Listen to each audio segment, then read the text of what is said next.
Beware of Spoilers. I am Adam. Hawkeye.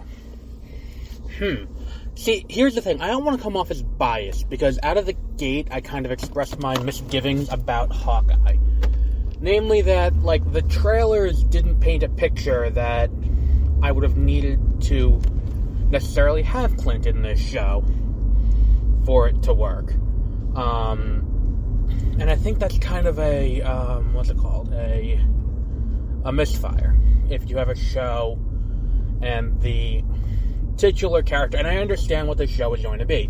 This show is designed to pass the torch, as it were, from Clint to Kate. That's the point of the show, is it's kind of like how Captain America, or Falcon and the Winter Soldier, was about, passing the torch from Steve to Sam, and then Sam grappling with what that means. WandaVision was about Wanda dealing with the effects of Endgame, and then coming into her own as her own hero, or in this case, probably villain, going forward, and doing that.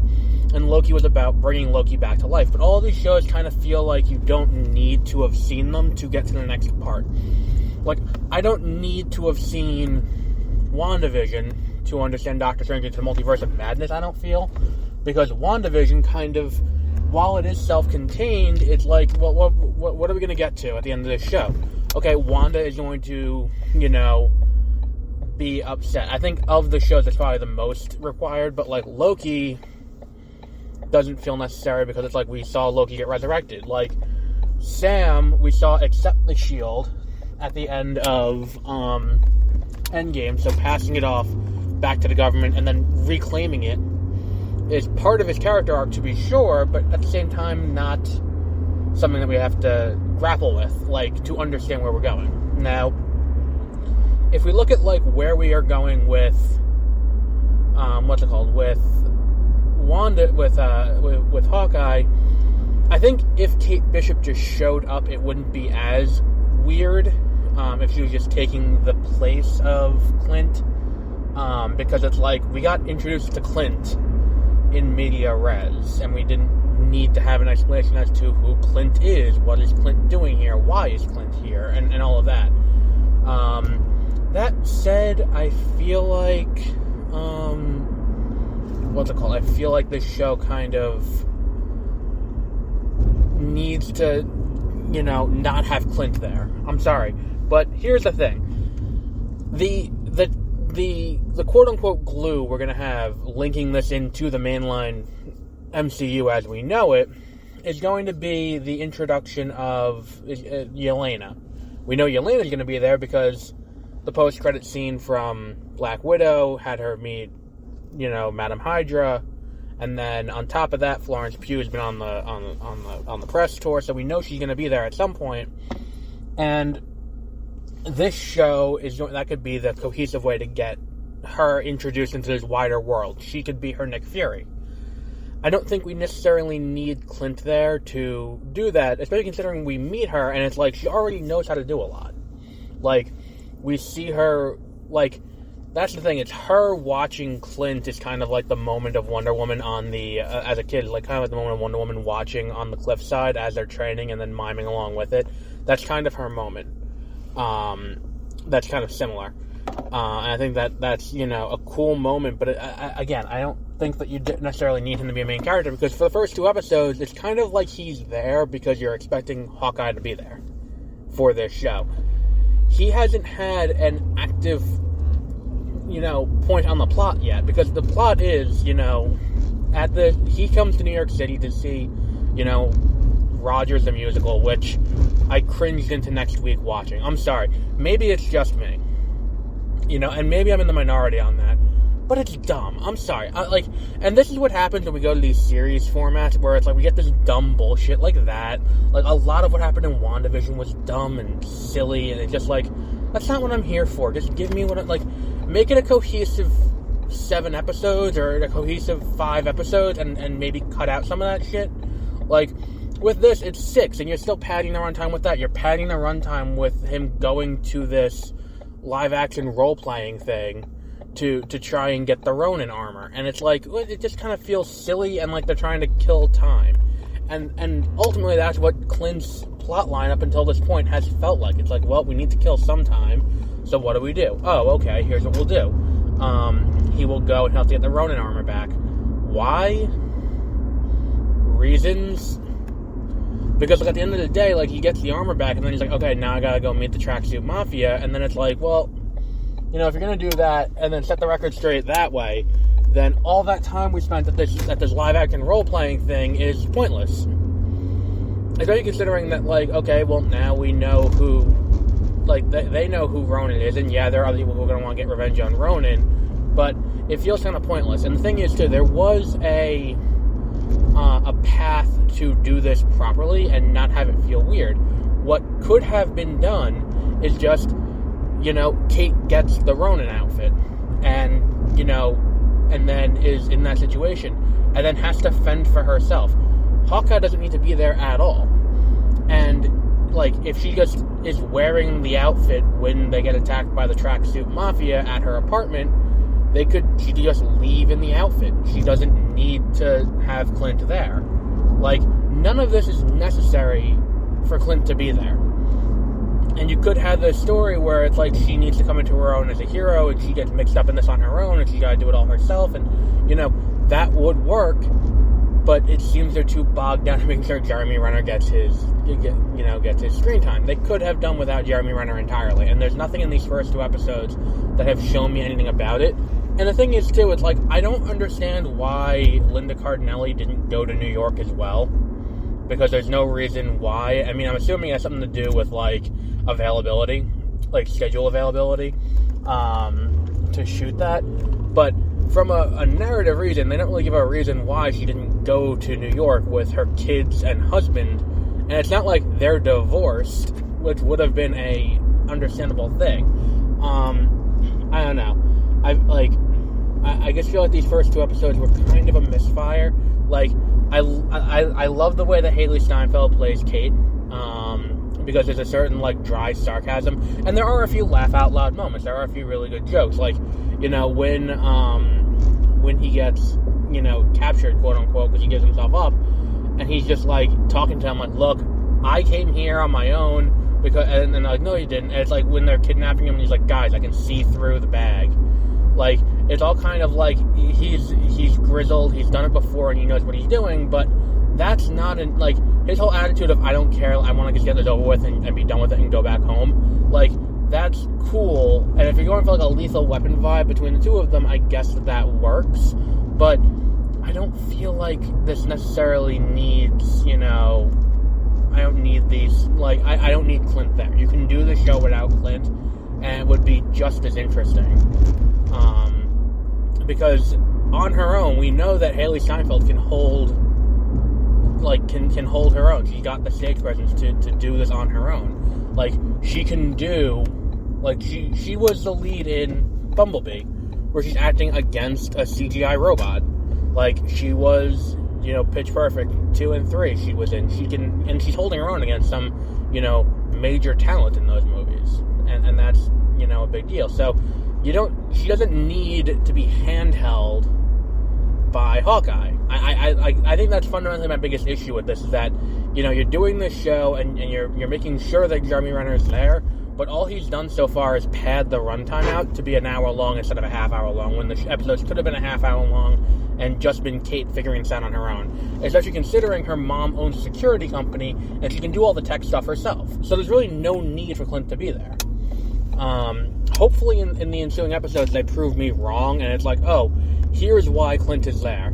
This is what happened, like, that Clint needs to be there, otherwise, she would get in trouble and there'd be some problem. Like, her putting the butterfly band-aid on the cut wrong is not enough reason for Clint to be there. I'm sorry.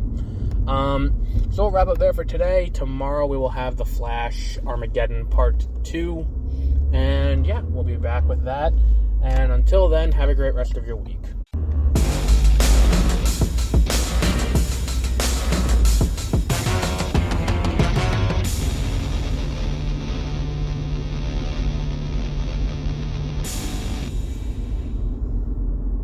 Welcome to Beware Spoilers. I am Adam. This is now my second attempt because the first attempt I thought it wasn't going right, but it turns out it was, which is always one of those things that hurts a little bit because, you can't go back and listen while you're recording, so you have to stop and then go back, and I'm recording it on the Spreaker Studio app, so you kind of have to either record the entire thing or go back and redo it.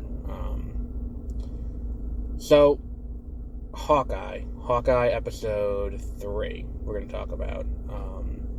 And I want to just make one thing clear, because I don't know if harsh is the right word about episodes 1 and 2, but I was not particularly nice about episodes 1 and 2.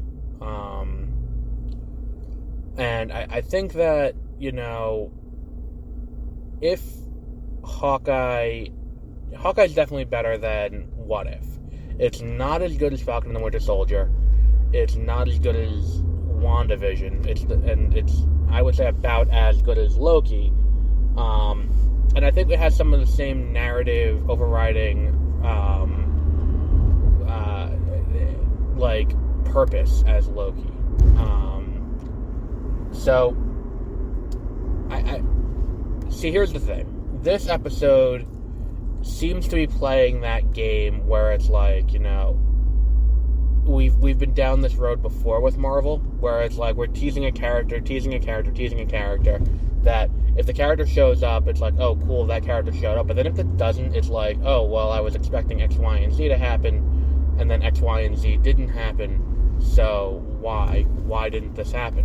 So, I think that's an important little thing to note, where it's like we're expecting this, and now this is not going to happen.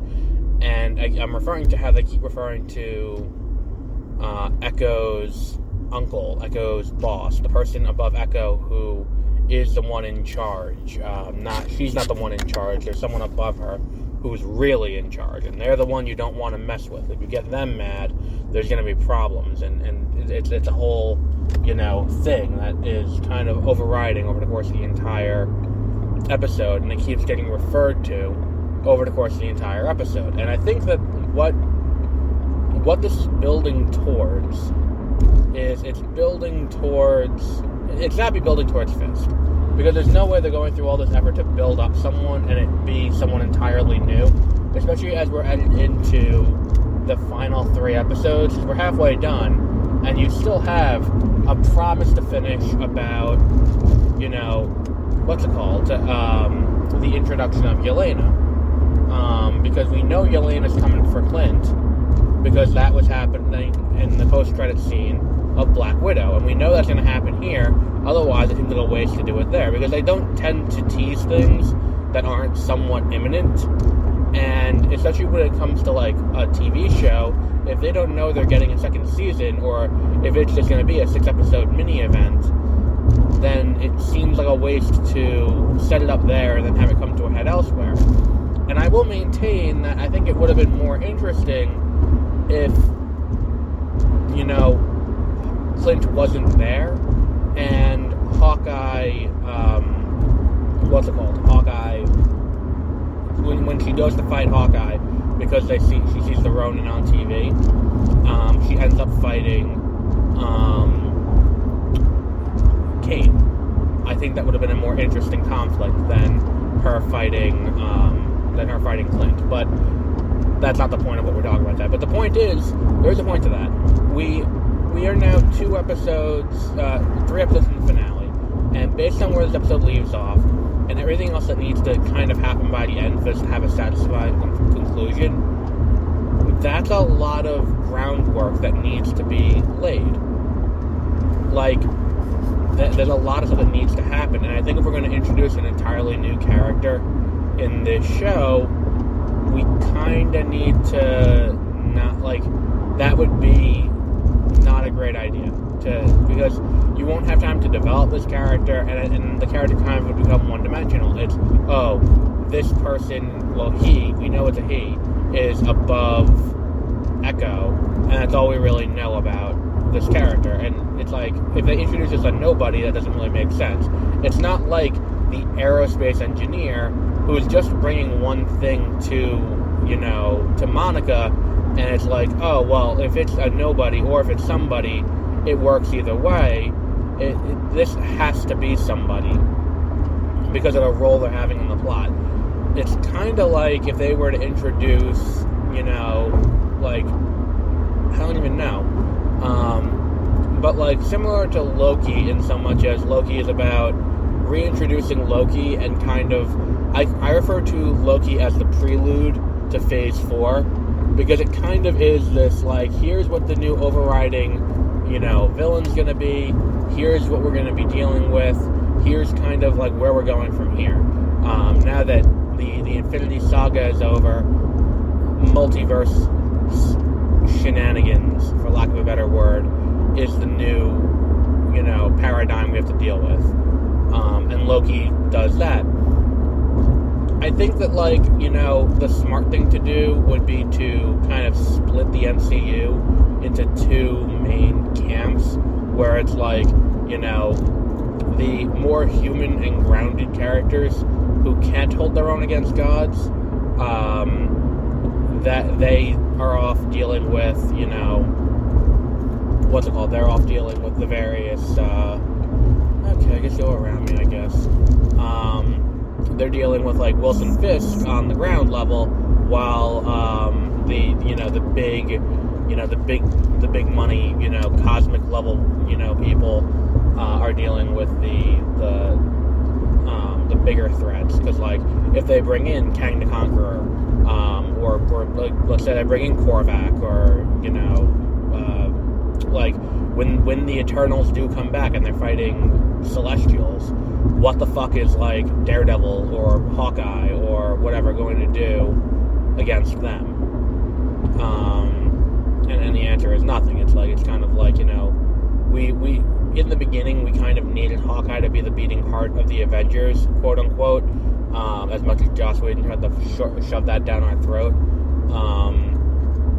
And I think that you don't necessarily need that in the future. I mean, yeah, when they do a huge crossover event, they're going to have everyone there. It's not just going to be like these little, like the big guys are going to leave out. Like, they're not going to not bring in Kate Bishop, because I think there's a lot of love for Kate Bishop. I know I am really loving a lot of the choices that Haley Steinfeld is making to play the over arrogant and, like, over eager at the same time, like protege.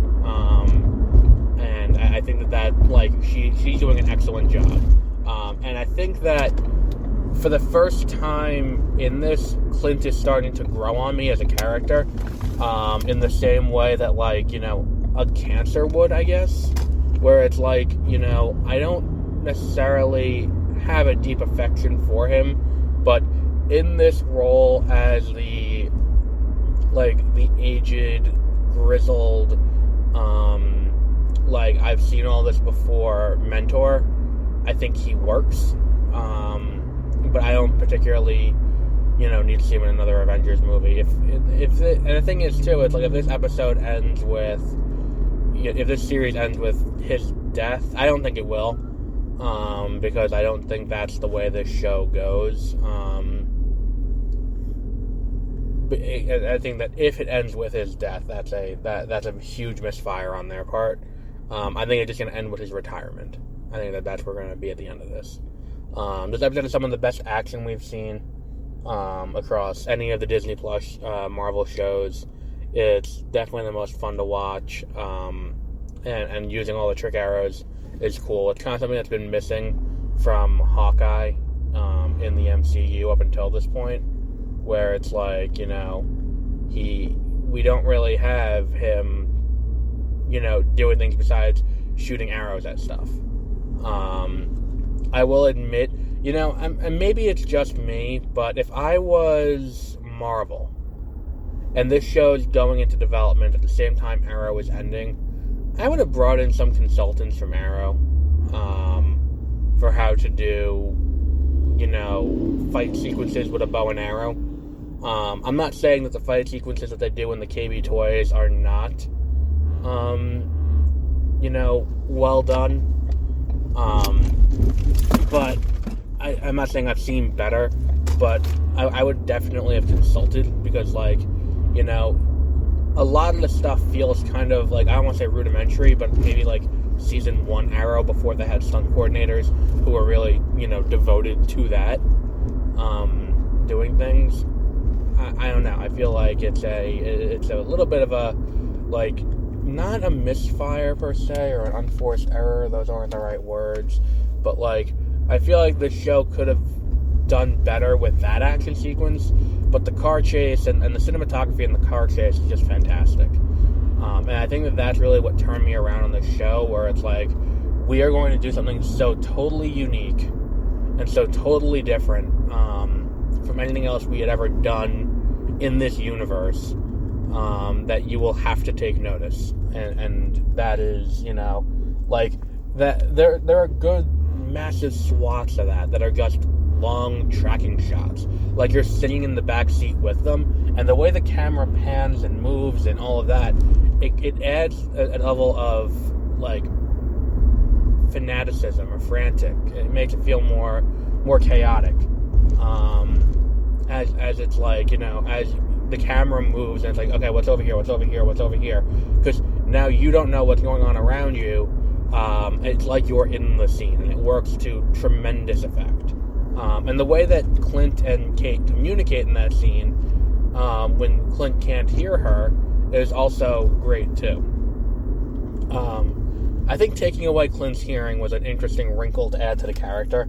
And I think that was something I didn't quite, like, shine a light on enough in the first 2 episodes, was like, the way that they did that and kind of explained away how he lost his hearing is great, where it's like, it's like, oh, how did you lose your hearing? And it just shows him going through explosions from all the other movies, and it's like being around really loud things all the time, and he's like, it's unclear. Like, it's like, oh yeah, he's a human. That would have that physical toll on his body. Like, that is completely understandable. And I really don't, like, I was not expecting to, like, have this, affection for this character, but he's starting to grow on me, which is weird to say considering he's been in the role for, 10 years now, but he's had such a small role. It's like, alright, whatever, it's Hawkeye, he's there, and it's like, well, what's he, what does he do? He's got the bow and arrow, and he shoots things, and now we see him in a more resourceful role, instead of just basically sniper, which is cool. Yeah, I think this is the episode where the show really finds its footing, and I think that's really because the first 2 episodes were kind of light on action and light on, reasons to care. Because, I don't really necessarily care about, what's it called? I don't necessarily care about, Clint enough, where him going after the Ronin suit, and again, he has the Ronin suit back, and the Ronin suit is now in storage somewhere, and now he's got to help, because now Kate's involved in tracksuit mafia nonsense, and all of that. I kind of, like, now we feel like we have a reason for Clint to be there, but I still would have liked from the beginning to have his story more closely entwined. Fuck me.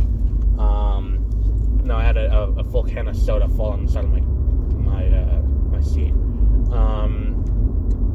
It didn't spill. It was just, it rolled off my seat.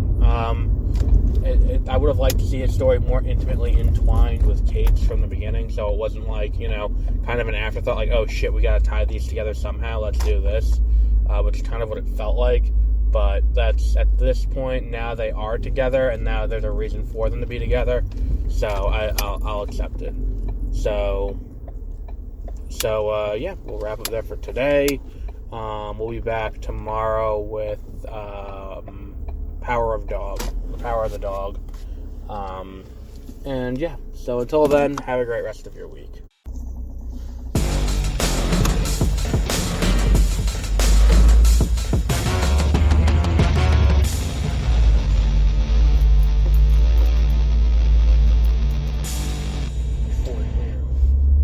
Welcome to Beware of Spoilers. I am Adam. I feel the need to do this again because I did it yesterday on 30-minute reviews, and really it was I put out the call first on Beware of Spoilers the first day, and that would be thank you to everyone who went out and bought Swan Song. We capped out in the top 50. I think we were number 46 on the bestseller list in superhero fantasy. And if you still want to get Swan Song, the first book of the trilogy, it is available for free until the end of the day tomorrow. It is through the end of the day Friday. You can get it for free. You don't need to read it. You can just add it to your library and then read it whenever you feel like. It's not like you need to do it right now. It's not like a library book where you're like, fuck, I gotta do this immediately. But no, you can get it, you can add it to your library, and you can read it at your leisure. And you can get it quick if you go to bit.ly/ATSWANSONG, and that will bring you directly to the book, and you can add it to your library. It is completely free to add to your library. You have to do literally nothing. It goes right to your Kindle library, and it is there forever. And it is totally and completely free. And then next week, Duet will be free. So if you read it and you like it, you can pick up Duet next week, and you can add the second book in the trilogy for free. And again, totally free. bit.ly/ATSWANSONG. And that will give you a free copy. So let's dive into today's topic, Hawkeye, which I don't think there's been a Marvel show, or really any show, besides, like, I'm getting the Flash Season 5 vibes, but arguably better than, well, not arguably better, like, the Flash Season 5 has a profound issue when it comes to the fact that Cicada is not a season-long villain. Cicada is at best, a two-part villain that gets dispatched and handled by the end of the second episode, not a full thing where it's like, oh no, he keeps taking our powers, how do we get around this? Gee, how do we figure this out? Like, you know, by the time we get to the 100th episode, which I think was the mid-season finale, which is past his prologue is the name of the episode, you're like, oh, well, you know, why didn't he breach it to another planet, or to an alternate Earth, or, like, I don't know, anywhere the fuck else, like, instead of breaching it just to, like, low Earth orbit. Like, even if you breached it, like, to fucking, like, you know, the remnants of Krypton, or to, like, fucking, or, like, if Krypton, I think Krypton's probably still there at Earth 1 at that point, but, like, if he breached it, like, you know, anywhere the fuck else in deep space, like, it would have worked better. It didn't have to be, like, in the, like, just outside of the Earth's atmosphere. Like, that's a clusterfuck. It's stupid. But, you know, what that is, it's, you know, oh, we need an excuse to keep coming back each week, and then for them to continue having to fight the same villain. And when we look at, like, the show, what's it called? Like, when we look at Hawkeye, which is what we're talking about today, by the time we get to episode 4, it feels like, not that we're redoing the same thing over and over again. It's not like that. It's not like in Jessica Jones, where we get to a point in Jessica Jones where they have Kilgrave captured, and then nothing happens that entire episode, and then Kilgrave escapes at the end, and it's like, you just, all it does is make your characters look incompetent. It doesn't progress the story, because it's like, if I can sit here on my couch and watch and be like, well, here are 10 ways that they could have avoided this happening, like, it's not serving your characters well. It's just not. So, what we have here in this show is, they're not doing that, thankfully. But they are really showing us a bunch of shit we don't need to see. Like, we don't need to see Clint and Kate hanging out, because I think this is Clint's last outing. I think this is the end of Clint as Hawkeye. And like, I don't think he continues on past this point. I don't think the character needs to continue on past this point. So, like, to say that, like, you know, we're gonna sit here and we're gonna see the two of them bonding and all of that, it's like, it's kind of pointless. Like, the only thing in that episode that really, you know, needed to be there, and this is an assumption based on probably where this show is gonna go after this point, and really a hope under, you know, the rule of Chekhov's gun, is the coin flicking thing, where he flicks a coin and it turns off the TV and it hits something else and does something else, and then she learns how to do it too. Like, that's the only thing that's really of importance in this entire episode, because if they showed that and it doesn't come into play, then the entire episode's a wash. Because, like, we don't need to have run out of trick arrows. There is no narrative reason why he needed to have run out of trick arrows. Like, it could have just been, oh, he has more. Like, the costumes, cool, I get it, and that's what they're doing. This is their version of asking the Wakandans to build a suit for Sam. This is, we need to get a new suit. Fuck me. Nope, they're not coming in. Like, we need a new suit for Hawkeye, so, he's got to, we need an excuse to get in the new suit. We need an organization to give him said new suit. And it's like, well, what are we going to do to accomplish this? We're going to bring back the LARPers from the earlier episode. And it's like, well, what the fuck? Why are we even bothering with the fucking LARPers? Like, it doesn't make the LARPers earlier in the season more useful. It still makes that a waste of time and an exercise in, trying my patience as a viewer, where it's like, I don't want to watch Hawkeye fake fight his way through a bunch of assholes who think it's medieval times. I'm sorry, I don't want to see that. I'm not watching a Hawkeye show to watch that. Like, I'm not watching a Hawkeye show to watch Hawkeye watch a musical version of the Avengers. Like, I would have rather they just released a musical version of the Avengers the way they did there, and just put it out. And it was just out, and it could have been, viewed on Disney Plus. Like, had they done that, I would have been more on board. I wouldn't have watched it. Like, it's cringy and it's stupid and it's not something I would have, sat down and watched. But at least I would have had the option to not watch it and not have it sit here and take up fucking 5 to 10 minutes of screen time, dealing with the aftermath of this fucking show. Like, I'm sorry, it's not a necessity. It's not, like, there is very clearly a path for this show to have been a movie. And I think there's even a way that this show could have been edited into a 2.5 hour runtime.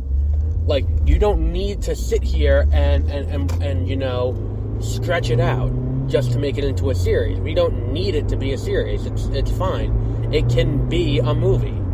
And it's like, look, I get it. I understand what we're going for, but we don't need it to be a series. I'm sorry. Like, we've introduced plenty of Avengers. Like, we introduced fucking Scarlet Witch as an afterthought in a fucking Avengers movie. Like, we don't need an entire series and stretched out in this way where it's like we're just wasting time. Like, literally, like, my life is ending a minute at a time and you're having me sit here watch them fucking watch movies in Christmas sweaters? Like, come on. Like, I think Hawkeye has had the most humanization of all the Avengers, and I think if anyone needs it, it's not fucking him. And it's like, here's the thing. Let's talk about the two big, question moments from this. Yelena and, we knew Yelena was coming. It's not a surprise that Yelena was coming, because, fucking Black Widow ended with Yelena getting told by, whatever the fuck her name is, Julia Louis-Dreyfus' character, who's Madam Hydra, giving her an iPad that's like, here's your target. Like, if you want revenge for killing your sister, this is who I want you to go kill. And it's a picture of Hawkeye. And it's like, okay, well, that makes sense. But there's a path through this show. And it would have made the show into a movie if Jeremy Renner's not there at all. Because all you had to do was had Kate go to the thing, find the Ronin outfit, and then from there, she's going through as Ronin, and then she needs to learn about Clint going through this, and then making the reverse transformation back to Hawkeye.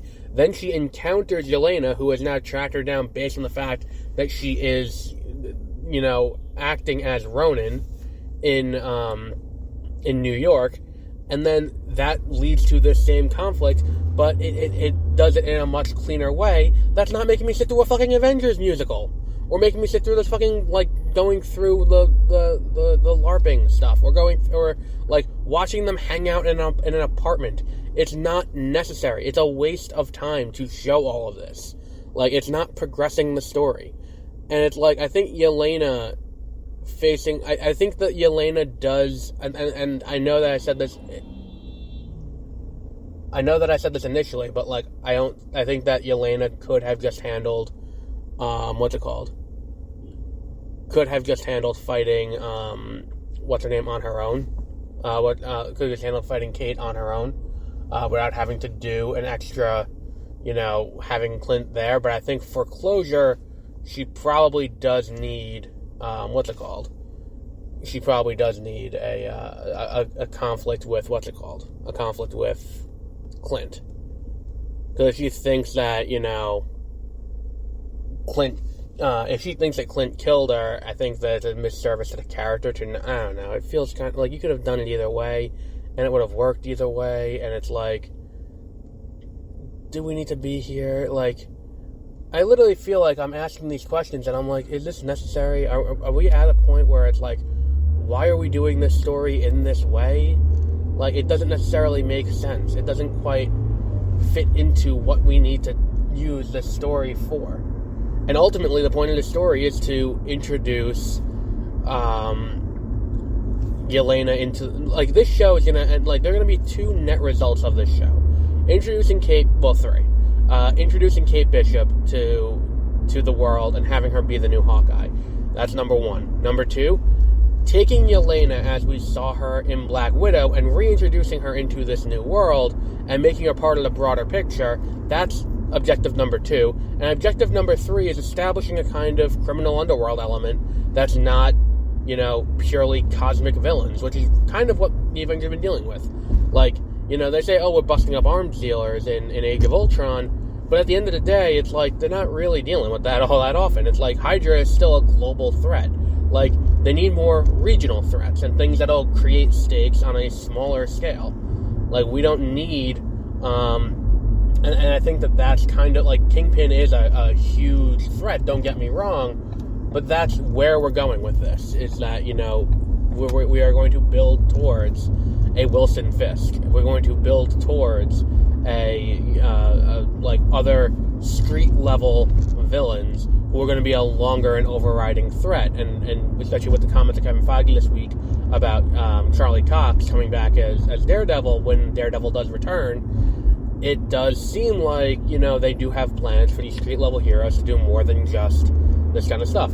And it makes sense, because, look, I understand completely the idea that we need to have a grounding agent, and we need someone who is, there and ready and willing to fight, these big cosmic bad guys like, Black Widow and like Hawkeye and like Sam, who are just people who are doing the right thing. Even Tony is just a person in a suit of armor. If you rip the suit of armor off, you can just stab him like anyone else. Same thing with Rhodey. Like, they're just humans. They may have these things, but they're still putting themselves in harm's way. And I think that, if we take, Black Widow, who doesn't have the suit of armor, who doesn't have the, all that. Same thing with Hawkeye. The Hawkeye just has trick arrows and stuff like that.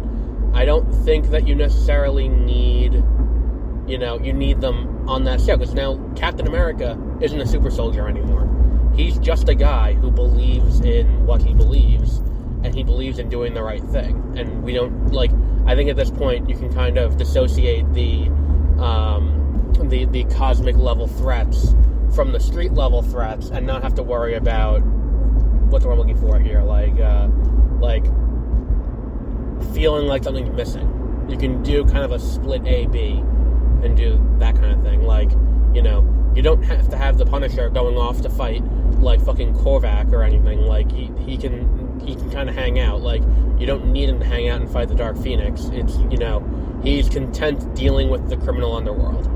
Same thing with Daredevil. I don't need, that's why I think to an extent I didn't really bump into Daredevil not appearing at the end of Endgame. I know some people had a problem, oh, you didn't bring in the Agents of S.H.I.E.L.D. or any of that. And it's what the fuck were they gonna do? Honestly, we have enough people here who shouldn't be here for this fight, Hawkeye being one of them.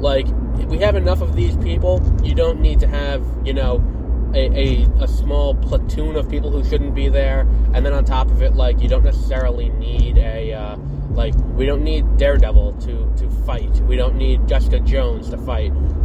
Arguably Daredevil should be there the least. You can make a case for Jessica Jones and Iron Fist and Luke Cage, but come on, it is what it is at this point. And then what was the other thing I wanted to address? I don't know. Here's the thing. This could have been done as a movie, and I think it would have been better served as a movie even if it was just a Disney Plus movie, and it wasn't like a full-fledged like theatrical release, because you could have still done this on a budget. You could have still done this without worrying about anything like that.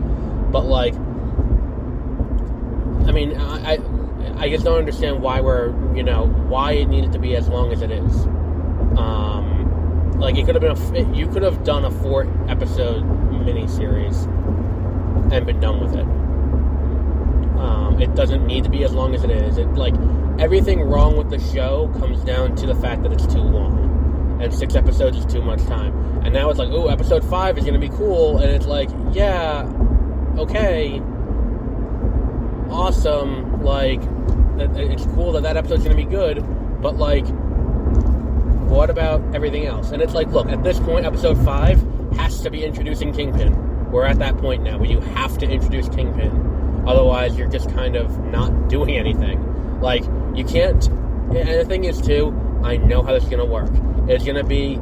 Kate doesn't want to give up helping Clint, so that Clint's going to go off and try and hunt down Yelena to find out where she is, and find out who she's working for, and all of that, on top of the Tracksuit Mafia doing their thing. And now the show is becoming way too convoluted, unless they start shortchanging some plot lines.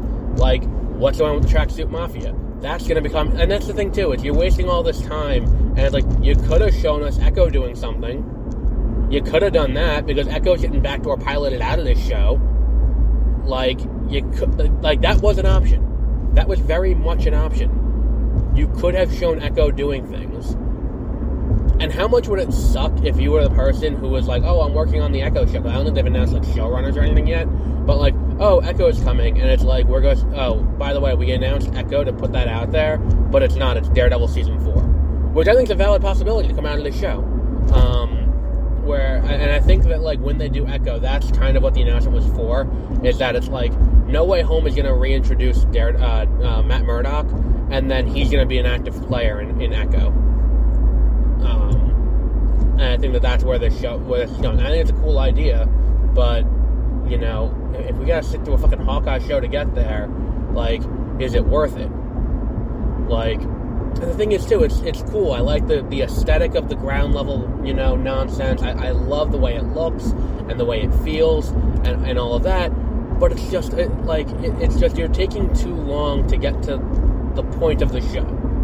And there is world you can build that's not Clint and Kate sitting around watching movies. Because, like, that episode was 35 minutes, and it was still too fucking long. Like, I'm sorry. There's so much fat that could be cut from this that it's kind of insulting that they didn't. So, yeah, so we'll wrap up there for today. Hawkeye's available for those of you who aren't watching along on Disney Plus if you want to watch along. It's up to episode 4 now, with a new episode coming next Wednesday, and then another episode coming the Wednesday after that, leading up to, leading up to Christmas, I believe, or the week before Christmas is the last episode, and then there's the Legends thing. It'll be interesting to see if they do a Legends for, what's that called, Spider-Man, which I think is a possibility they don't, because it's not a Marvel production. But that's the one I'm most interested to see a Legends for. It's like, you know, or behind the studio, or whatever the hell they call it, like, Masterworks. I'm just making words up now to try and, you know, explain what this thing is called. I don't know what it's called, but yeah, we will wrap up there for today. I will catch up on Wheel of Time. I have been busy. I will catch up on Wheel of Time. And what was the other one? We have War, which is a Netflix series I'm going to marathon probably tonight. If not tonight, I will be, you know, watching it in the near future after that. Also, there is The Flash, Part 4 of Armageddon. I'll be watching. That'll definitely be watching tonight, so maybe tomorrow I'll end up watching War. Being the Ricardos and West Side Story. So, a lot of fun things coming up this week. And next week, I'm going to an advanced screening of Nightmare Alley, the new movie from Guillermo del Toro about it's an old what's it called? It's an old noir movie that got remade in 1946. So yeah, it's going to be a fun time. So we'll be back with that, and until then, have a great rest of your week.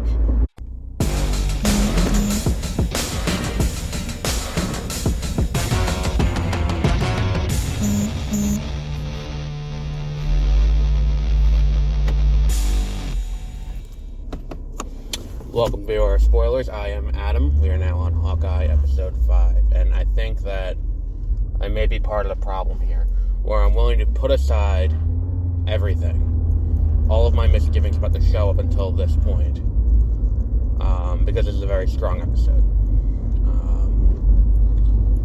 And I think that a lot of that has to do with the fact that, regardless of the last, 12 seconds, where it's like after fucking around for so long, they just kind of are just like, yeah, that's the Kingpin. Where it's like, and when I say for so long, I mean they've been referencing a man above Echo since episode 3. There's someone pulling the strings above Echo, someone bigger and more powerful, and they've been referencing that throughout the show, almost since the beginning, and for them to be like, and then it's like, here he is, it's like, instead of being like, oh, who's that? It's just like, yeah, that's the Kingpin. I'm like, alright, cool, we're going to be upfront about this, we're going to acknowledge this. And I really like how they changed in the credits the view where it's, it's them on the rooftops, and then, it's in the shadow of Kingpin. That was really cool. For the rest of the episode, I mean, I like how people apparently were surprised that Yelena got blipped. I don't think that was necessarily a surprise, considering Florence Pugh hasn't aged in the last 6 months, and, there's been a 5-year time lapse, and they can't really just say, like, oh, and, she just looks exactly the same as she did in 2018, or even 2017, when that movie took place. But, yeah, that makes, I don't know why people were surprised by that. I don't know why that was something that people were like, oh my god, they blipped, Yelena got blipped. I think the way they did it was cool, where she started to, fade away, and then almost immediately come back, and then the room around her changes. Because this is the first time we've seen a blip in return from the perspective of someone who got blipped. When Monica came back, we don't see Monica dust away. We just see her return. In Far From Home, in Endgame, we don't see anyone return from the blip. They just show up. And in Far From Home, they just kind of show up in the, what's it called? In the gym. We don't really see anything about that. Now, what's it called?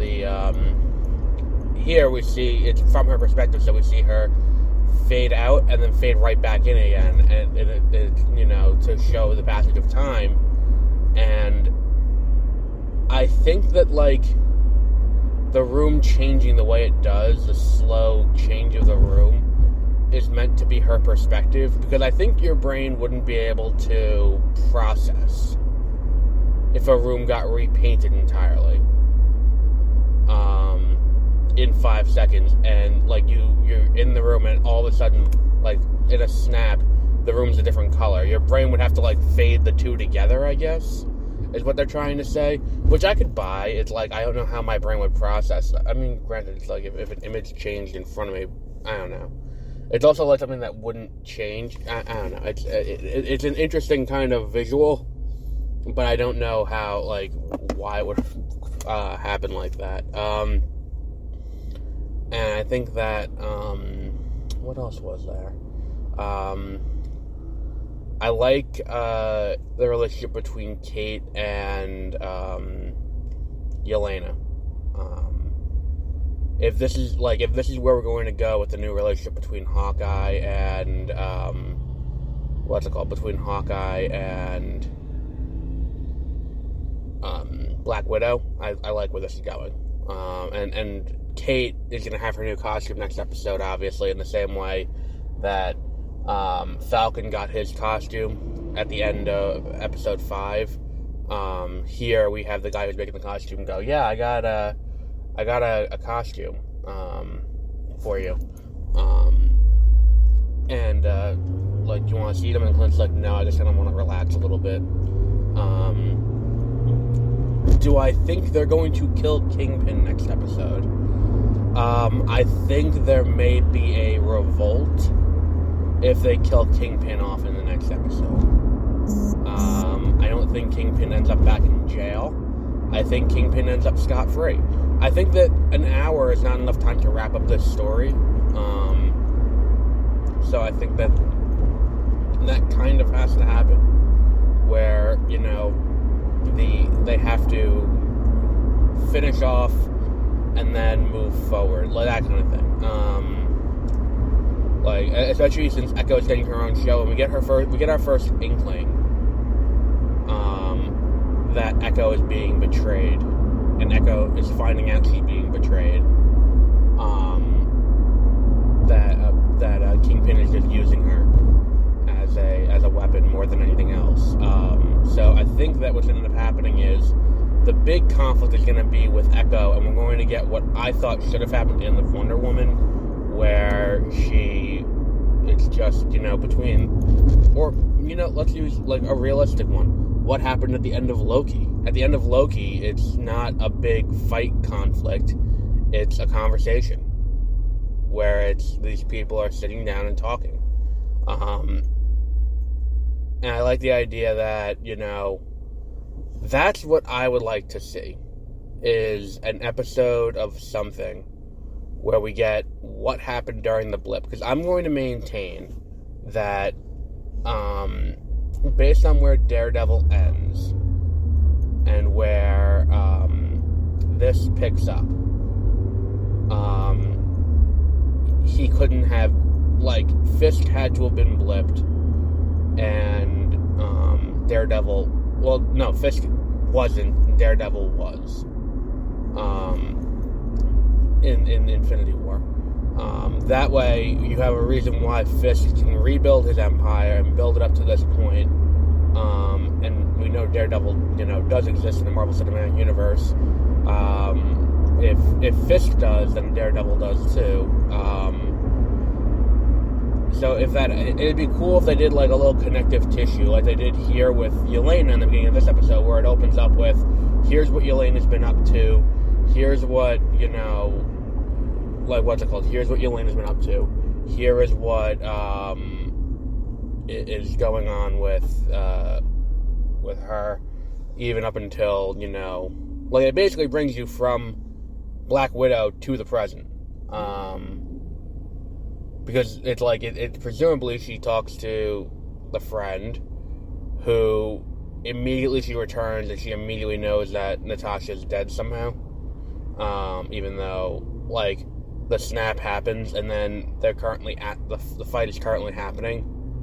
That's the thing I think that people don't really reckon with, is that when the snap happens and everyone returns, it's not like even the first snap was not instant, but it was kind of a slow, like, I would say within probably 10 minutes that it was done. Because, like, Clint's entire family just vanishes pretty quickly. But it's kind of like, it takes a lot to, like, I think that, like, that's the thing. It's like they kind of forgot that, you know, that fight was still ongoing. It's not like they knew in that exact second, like, oh, and Natasha sacrificed herself, and, you know, all of that.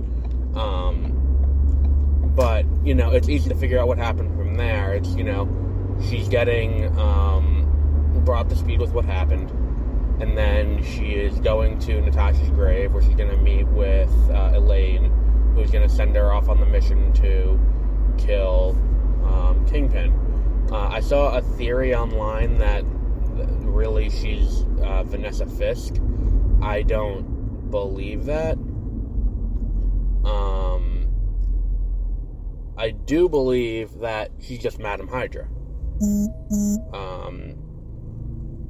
And I think that the idea that her mom is Hydra and Fisk is working with Hydra is a cool idea. Just considering what Fisk always he hates, he has this hate for, you know, the heroes, and he's always trying to rule with an iron fist. It would make sense that he would align with Hydra. So I don't know, and the thing is too, it's like we haven't even confirmed that Contessa de whatever the fuck her name is Madam Hydra, but we know from the comics that she's Madam Hydra, so I just refer to her as Madam Hydra because she's got a fucking long-ass name that no one gives a fuck about. But the idea that, this relationship, the way they do the relationship with Yelena and Kate is probably the best part of the episode. Aside from, the last 12 seconds when they reveal Kingpin and Hawkeye points like, that's Kingpin. And it's like, oh, cool, alright. But they talk about, when the two of them are there talking, their relationship's great. And it's like Yelena making the macaroni and cheese, and the two of them just chilling, eating the macaroni and cheese, is hilarious.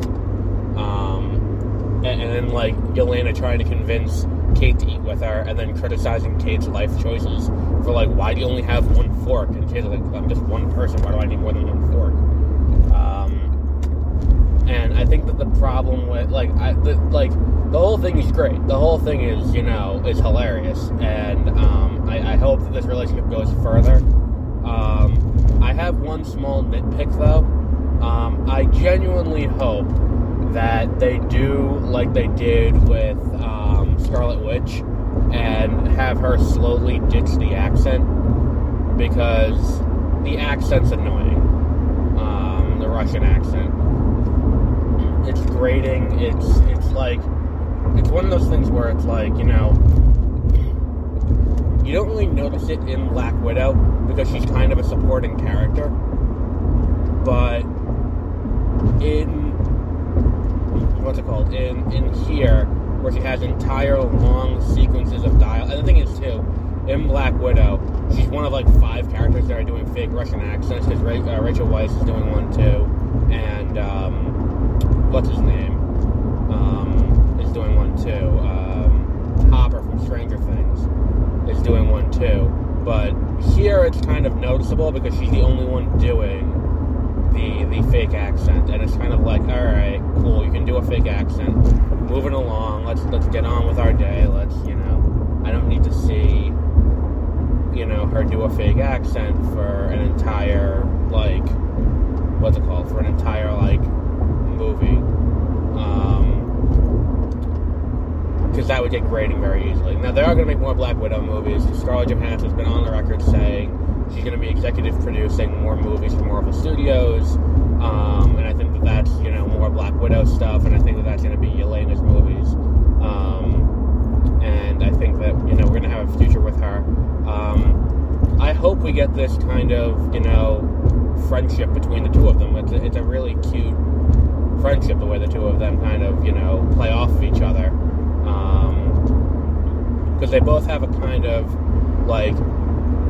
not dry, Yelena definitely has a dry sarcasm to her, and it makes it it's really funny the way she does it, and then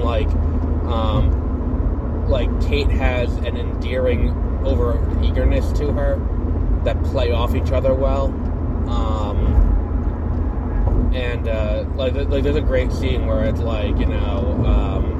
she's like, I'm not gonna kill you, and it's the two of them have this back and forth about how if Yelena was going to kill Kate, Kate would already be dead, and it's I wouldn't even be able to close the door, and it's the way the two, and it's the way the two of them play off of each other is really great. So I hope we get more of that in the future.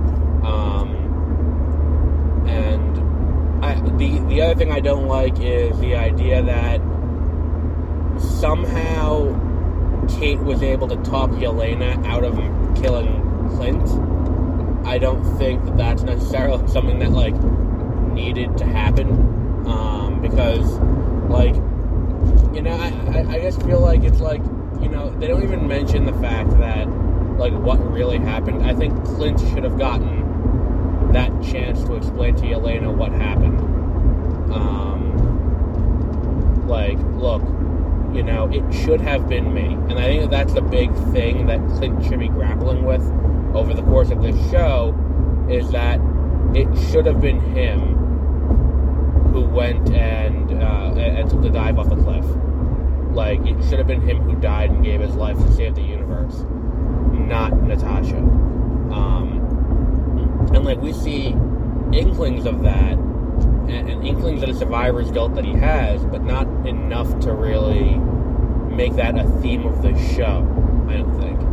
And I think that if that was there a little bit more, to make the show a little bit better, but at this point, it's like, whatever, just moving along. We got one episode left, like, there's not, like, and there's still a lot of loose ends, well, not really, it's like, if Kingpin is the one at the end, it's, one loose end, like, it's kind of like a braid more than a loose end, they gotta kind of, like, rectify by the end of the show. I don't know, I feel like the show, and the thing is, too, it's like, I wonder how the Kingpin twist plays for someone who didn't like, well, twist is a loose word here, it's kind of it was kind of obvious the entire way through that that's where they were going. But I wonder how the Kingpin reveal plays for someone who didn't watch Daredevil. Because I know, like, for me, I watched Daredevil. And because I watched Daredevil, it was a big holy shit. But for someone who didn't watch Daredevil, how does it play? I think it's a valid question that I would like an answer to. So we'll wrap up there with Hawkeye episode 5, and then we'll be back next week with Hawkeye episode 6. Later tonight, we have the arrival of Spider-Man No Way Home, and I will be discussing that in a 3-part format, I believe. No, I won't be doing a 3-part format. I'll just be doing 2 separate reviews, one with spoilers and one without spoilers. So I'm going to put up 2 separate versions. One will be clearly noted that there are spoilers in it. One will be clearly noted that there are no spoilers in it. So we're going to, keep that on the wrap. I'm not going to do 2 tonight. I'm probably going to do the spoiler-free tonight and the spoiler-filled recap tomorrow. Only because that's a lot to record in one night, and I don't want to shortchange it or anything. So, I want to let it sit, like, let it stand for 20 minutes and see how it goes, And unlike other movies where I'm able to see it twice in one weekend, like Spider-Man, I'm not able to see it twice this weekend because they're sold out. Tickets are sold the fuck out. And I don't know how the fuck that happened. Well, no, I know how the fuck that happened, but, the cinema is not dead. So Spider-Man No Way Home, maybe American Underdog tomorrow, who knows, Hawkeye next week. Eventually I'll get around to doing my full, season of, my full season review of Wheel of Time. And then, so we'll wrap up there for today. So until our next episode, have a great rest of your week.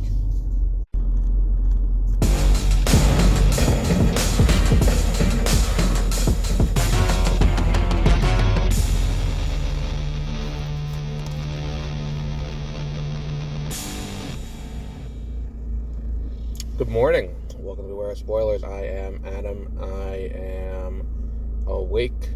I am on my way to work. Nothing more really can be asked of me at 8:57 on December 23rd. So let's talk about Hawkeye, the finale, the series. Well, it hasn't been formally picked up for season 2. I don't see why they wouldn't. Well, here's the thing. I see why they shouldn't, because it's obvious the show could have been a movie, and they could have just done this as a, like, even if they did it as a Disney Plus, like, 2-hour movie, it would have been doable, and we wouldn't have had that fucking nonsense all through the show. I feel like this was the least satisfying plot resolution of any of the Disney Plus shows so far, where, like, I don't know how to put it really. It's like it definitely was the least satisfying of them. Where, like, WandaVision, we had the closure and we knew where we were going from here. Loki, we had the closure to the story. not only we know where we were going from here, but there was also a what's it called, the beginning of what's it called, like the promise of a season 2. Here, it's like Echo's getting her own show, but like we spent the entire show following Kate Bishop, and I want to know where we're going with that. And it's like, by far the most interesting thing on this show has been the relationship between Kate and Yelena. And like the most entertaining part, where the two of them are just like it's seeing the two of them on screen. They have great chemistry. I hope we get more of that in the future. But I don't know. Like I like the way that like they're in the elevator together, and Kate keeps trying to press the buttons to stop Yelena from getting to the floor where Hawkeye is. And Yelena just keeps pushing her back against the wall every time she tries something. Because Yelena just outclasses her in every way. It's really fun to watch and all of that. But like, here's the thing. I find it funny that Vincent D'Onofrio has to talk while he does sign language to Echo, because you can't get his speech pattern doesn't come across in sign language, but it does come across if he's talking, where it's like that breathy, like, you know, with the pauses and all of that.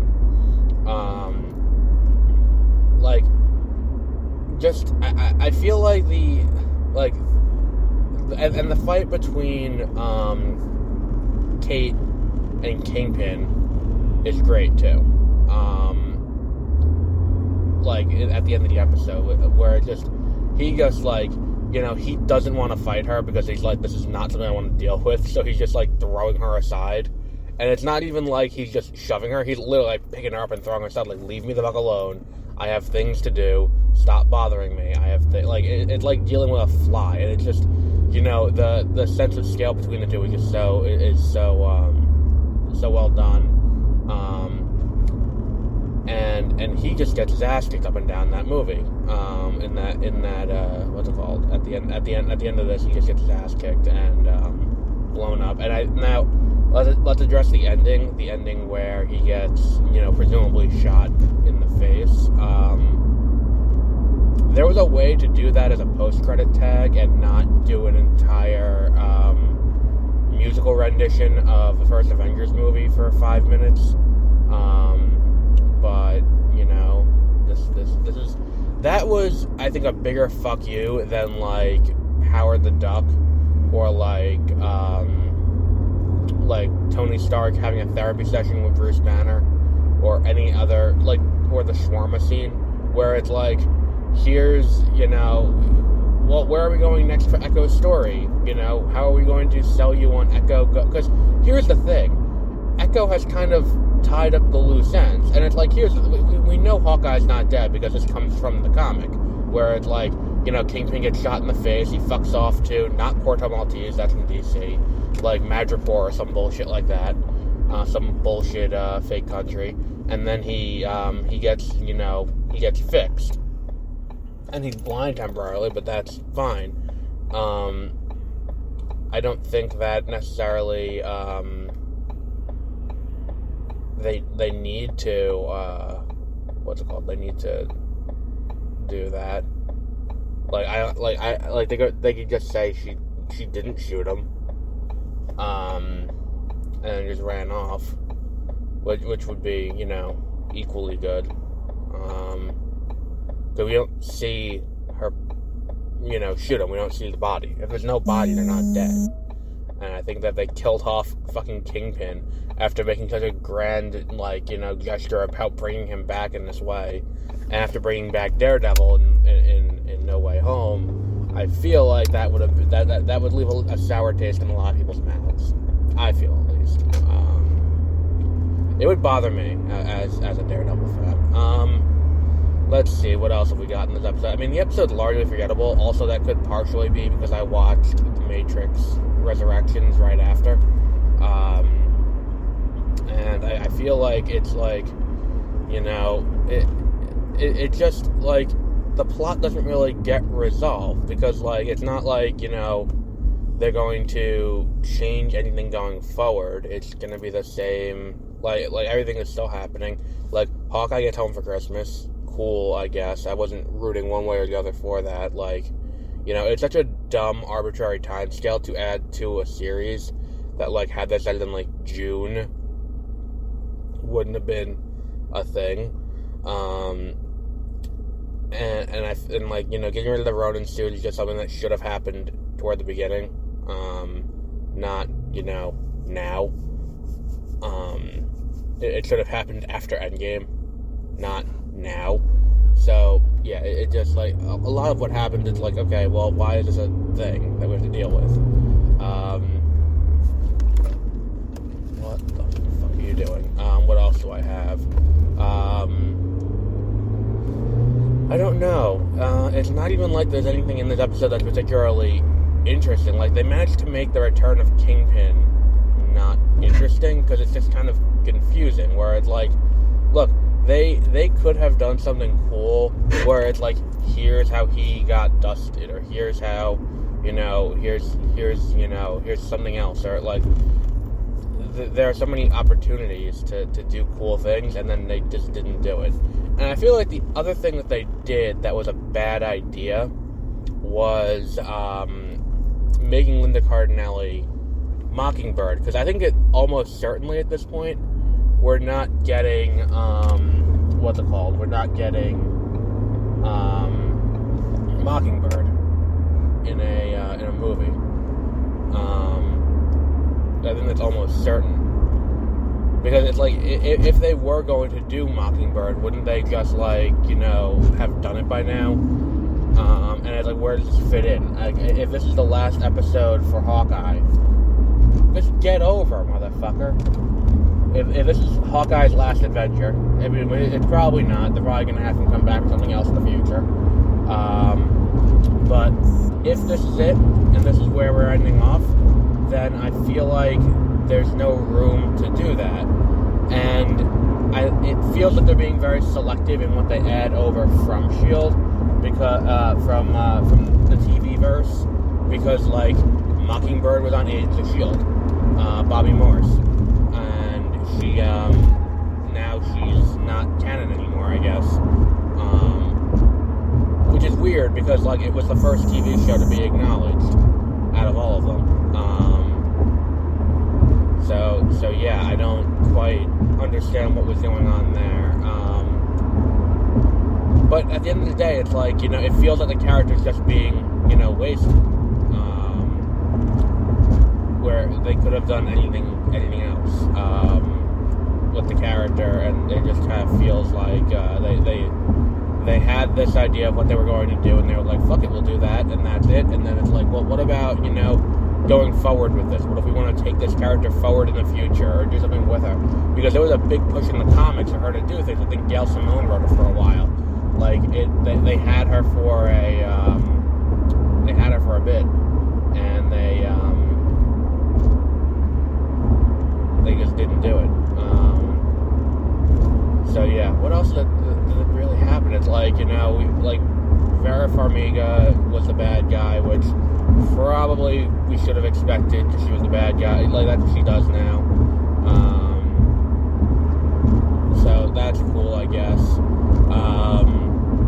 Jack Duquesne is kind of a joke in this episode. The LARPers have too big of a role. And the thing is, too, I think that they forgot early on that this specific LARP convention was police and fire department. Which is kind of a you know, getting into this episode, kind of a big deal, considering they were acting as, like, you know, security to an extent. Like, they were adding, like, additional support to, like, what's it called, to Hawkeye, to the Hawkeyes on the ground at the party. And it's like, well, yeah, why are they doing that? They don't need to be doing that. That like, as these things, they could have just been police. And I understand why Marvel wouldn't use police now. Like, I understand it, but at the same time, don't introduce that as part of the group's lore or the group's, like, introduction. Like, oh, by the way, these are all police and fire department people. And then have that amount to nothing. Because, like, crowd control is what police and fire departments are meant to do. It just doesn't make sense to me that was introduced and then entirely ignored. I just... and the thing is, too, it's like, there was an opportunity to do the button pressing with the thing that, Clint showed her earlier, and then it just didn't. So it's like, oh, so that entire sequence was pointless then. And the thing is, too, they set themselves up with a scene where that could have been used, and then they just didn't use it. I don't know. It feels like this episode took a lot of bad decisions. Like I said, I think Kingpin will be back. I think it'd be it's ridiculous to assume that Kingpin is dead. I feel like that's not, like, after everything this character has gone through, and after everything that has happened with this nonsense, for him to come back for a very small in-a-picture cameo in one episode, and then have, like, 3 scenes in this episode, and then to kill him off. And this is Wilson Fisk. I mean, he's, like, regardless of the fact that he got 3 seasons, or 2 seasons and, like, 2 episodes on Daredevil, like, regardless of that, he also has, like, he is one of the, if not the biggest, street-level Marvel villain. He is the biggest, like, bad guy that they have on the ground level.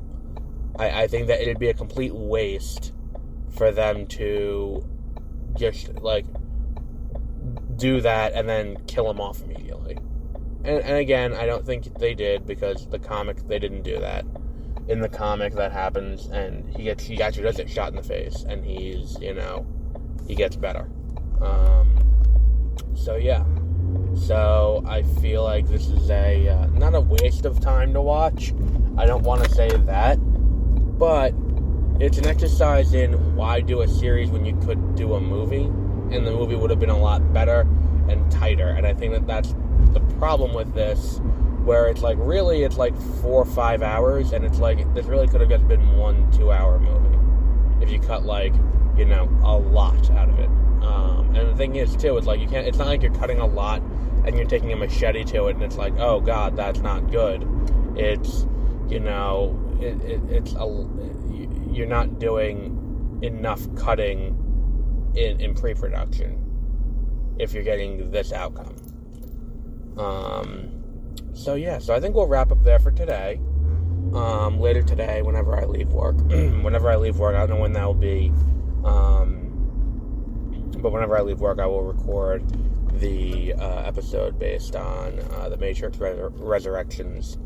I do have thoughts on that as well, and it's not as bad as Kingsman, but it is not great.